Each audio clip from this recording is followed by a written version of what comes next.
A day in my life as a fresh graduate na tambay. Basta taga Romblon, kakapalit bolbol. Charot! Basta taga Romblon, mayaman sa marmol. Wow! Hi everyone, this is Ana, aka Sabana. Madalas tawagin sabi kapag kasama barkada. Ngayong araw nga pupunta tayo sa Cavs Cabuyao, Laguna. Fast forward at andito na nga tayo sa Cavs. Baka isa sa inyo nagtatanong o napapaisip bakit ako pupunta ng Cavs. Dahil nga po ako may iniindang masakit sa aking katawan.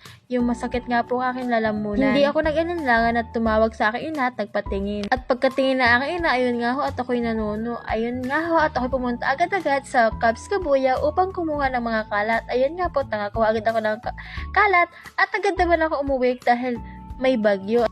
Yes po, may bagyo pero walang bago. Uy, walang ganun. Kunting pasilip sa Cavs Cabuyao, Laguna. Andyan yung SDO Cabuyao Clubhouse ng DepEd. So hanggang dito lang muna, abang-abang sa next vlog.